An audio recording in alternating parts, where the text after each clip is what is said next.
तो शुरू करते हैं Mars in the first house से। तो मंगल जब भी पहले घर में होता है तो एक चीज़ आपको समझनी होगी कि जो पहला घर है वो आपकी कुंडली का राजा है। लगन को कुंडली का राजा बताया गया है और मंगल जब भी पहले घर में होता है तो आप ऐसा समझिए कि अब आपकी कुंडली वो आपकी नहीं रही है, वो मंगल की हो चुकी है। क्योंकि लग्न में जो भी ग्रह बैठता है वो कुंडली का राजा होता है और जो लग्नेश होता है उसकी वो गद्दी होती है। तो इसलिए लग्नेश क्या करता है, लग्नेश लग्न में जो ग्रह बैठा है उसको बताता है कि तुझे ये साम्राज्य चलाना कैसे है, तेरे को ये कुंडली चलानी कैसे है, और उन ऑर्डर्स को वो फॉलो कैसे करता है वो ग्रह बताता है वहाँ पे कौन बैठा है। तो अगर वहाँ पे मंगल बैठा है तो अब वहाँ पे कोई भी राशि आ जाए, मंगल अपना एक फ्लेवर उस राशि के अंदर डालेगा। फॉर एग्जाम्पल अगर यहाँ पे टॉरस साइन आ जाए, टॉरस का मंगल बैठ जाए और मंगल यहाँ पे अगर 4th लॉर्ड बन जाए तो आप ये देख सकते हैं कि ये जो आदमी होगा ना ये खाने के लिए जिएगा, जीने के लिए नहीं खाएगा। क्योंकि 4th लॉर्ड मंगल है और वहाँ पे टॉरस की राशि भी आ गई और वो लगन में आके बैठ गया तो बंदे की पर्सनैलिटी ही वो हो गई।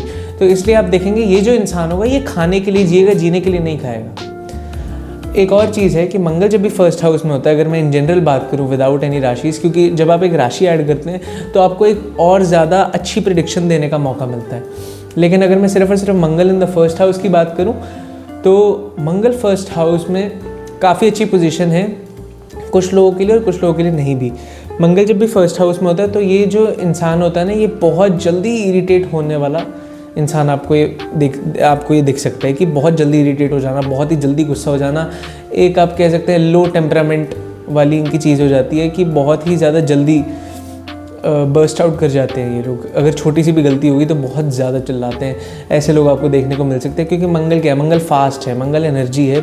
तो आप ये भी देख सकते हैं कि अगर ये मंगल टॉरस का बैठा है या फिर ये 2nd लॉर्ड भी बन जाए और ये फर्स्ट हाउस में बैठ जाए तो ये जो आदमी होता है ना ये बहुत ही जल्दी जल्दी खाना चबा चबा के खाता है, बहुत जल्दी, ये गल्प बहुत जल्दी करता है। आप देखेंगे मंगल फर्स्ट हाउस वाले ज़्यादातर लोग they are the fastest eaters in the group. ये एक काफ़ी अतरंगी प्रेडिक्शन है लेकिन ये एक्चुअली सच है। क्योंकि पहला घर ये भी दिखाता है कि आप खाने को कितनी जल्दी स्वालो, कितनी जल्दी गल्प करते हैं। और जब भी मंगल फर्स्ट हाउस में होता है तो मंगल की स्पीड का कारक है, मंगल एनर्जी का कारक है।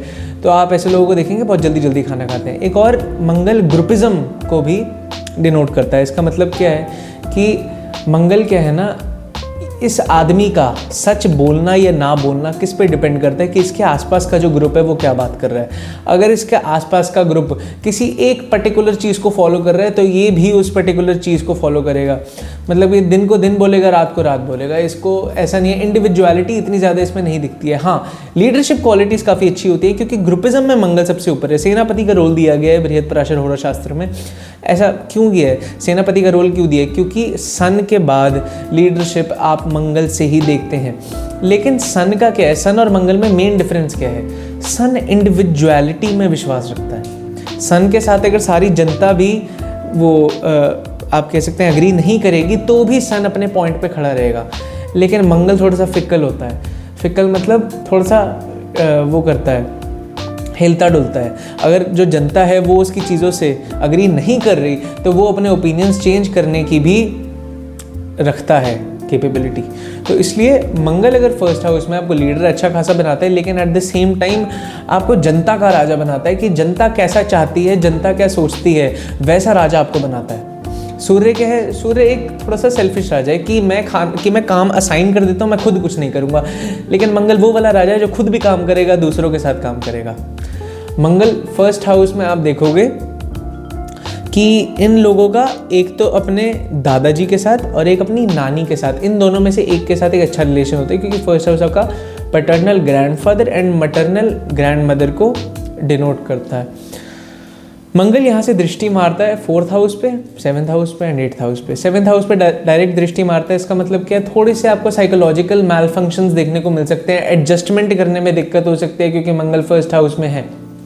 मंगल अगर फर्स्ट हाउस में है और ये किसी ना किसी तरह से वीनस से लिंक हो जाए या फिर ये रेट्रोग्रेड हो जाए तो दोनों ही केसेस में आप ये देखेंगे कि ये जो इंसान होगा इसको साधन पे ज़्यादा फोकस करना आता है सिवाय साध्य के। क्या काम करना है उस पर ज़्यादा फोकस नहीं है, लेकिन कैसे करना है उस पर ज़्यादा फोकस है। अगर मुझे वीडियो एडिटिंग करनी है तो मैं मैकबुक पे ही करूँगा, मैं नॉर्मल लैपटॉप पे नहीं करने वाला।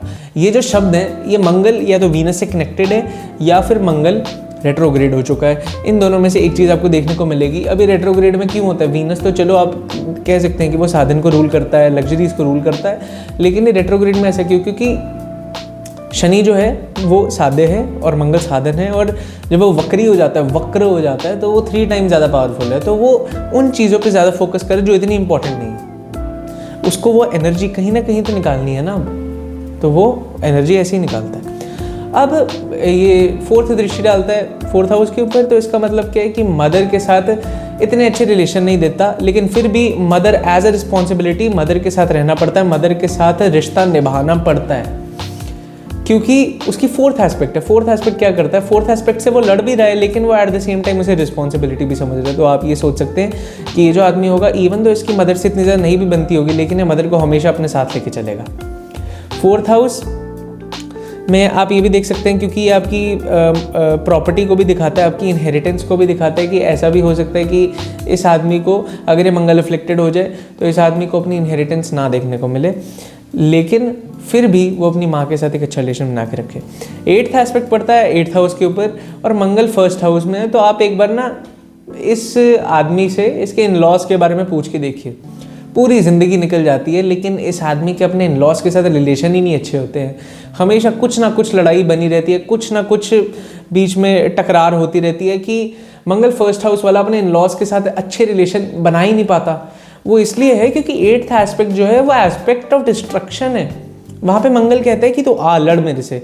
अब कोई भी समझौते की यहाँ पे उम्मीद रह ही नहीं गई है। तो मंगल 8th एस्पेक्ट 8th हाउस को करता है, तो आप कह सकते हैं कि ये, हाँ एक और चीज़, 8th हाउस जो है वो आपका वो भी है, आपके ट्रांसफॉर्मेशन का भी है। तो अब 8th हाउस में अगर कोई ग्रह बैठे, या फिर 8th हाउस का जो लॉर्ड होगा उसके थ्रू आपको ट्रांसफॉर्मेशन मिलती है। अगर 8th लॉर्ड वीनस बन जाता है तो आपको रिलेशनशिप्स के थ्रू ट्रांसफॉर्मेशन मिलती है। जुपिटर बन जाता है तो आपको कोई ना कोई गुरु मिलता है, कोई ना कोई ऐसा ज्ञान मिलता है जिसकी वजह से आपकी ट्रांसफॉर्मेशन होती है। अगर 8th हाउस में कोई बैठ गए तो जो उसका मालिक होता है 8th हाउस का, फॉर एग्जाम्पल 8th हाउस में जुपिटर बैठा है, 8th हाउस का लॉर्ड वीनस है, तो वीनस क्या कह रहा है जुपिटर को कि देखो मेरे को ट्रांसफॉर्मेशन करवानी है, और ना मेरे को स्पाउस के थ्रू करवानी है। अब जुपिटर क्या करेगा? जुपिटर कहेगा ठीक है मैं स्पाउस के थ्रू करवा दूंगा, लेकिन मैं ये अपने तरीके से करवाऊंगा, तो समझौता करवा के दिखाऊंगा, कुछ ना कुछ ऐसा करूंगा कि इसकी ट्रांसफॉर्मेशन हो जाए। तो ऐसे ही आपको दिखता है। मार्स जब भी 8th एस्पेक्ट डाल रहा है तो उसे करनी ही नहीं ट्रांसफॉर्मेशन, उसे हमेशा एक टर्म होती है फिजिक्स में, इनर्शिया। इनर्शिया का क्या मीनिंग है कि जब एक ऑब्जेक्ट एक चीज़ की तरफ चल रहा है तो उसे रोक टोक नहीं पसंद, उसे हिलना डुलना नहीं पसंद। अगर एक ऑब्जेक्ट रेस्ट पे है तो उसे रेस्ट पे रहना है, अगर वो मोशन में उसे मोशन में रहना, उसे अपनी स्टेट चेंज नहीं करनी। वही मार्स के साथ भी होता है। मंगल जब भी 1st हाउस में होगा, इसे चेंज होना पसंद ही नहीं है। इसने ये बोलना है कि देखो मैं जैसा हूँ मैं वैसा हूँ, एक्सेप्ट कर लो, नहीं करना मत करो। मंगल 1st हाउस का ये एक चीज़ होती है कि अपने जो बिलीव्स होते हैं ना उस पर रिजिड रहते हैं, अपने जो बिलीव्स हैं हमेशा उस पर रिजिड रहते हैं। मंगल 1st हाउस में टेम्परेचर बॉडी का हाई देता है, और मंगल 1st हाउस का ना फीवर्स वगैरह ये भी काफ़ी ज़्यादा देता है। मंगल 1st हाउस में आप ये भी देख सकते हैं कि इनका ना जो ओवरऑल बॉडी टेम्परेचर होगा वो ना हमेशा काफ़ी ज़्यादा हाई रहेगा। इनके फेस पे कुछ ना कुछ आपको मार्क्स भी मिलेंगे, कोई ना कोई अगर ये मंगल अफ्लिक्ट हो जाए तो आपको इनके मुंह पे मार्क्स भी देखने को मिलते हैं।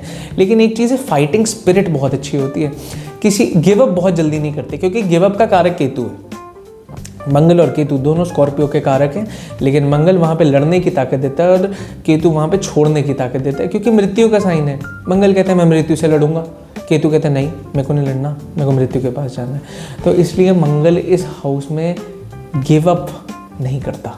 मंगल इस हाउस में हमेशा लड़ता है और इसी पूरी की पूरी गाथा में उसकी लाइफ निकल जाती है कि कभी भी वो लड़ना नहीं छोड़ता।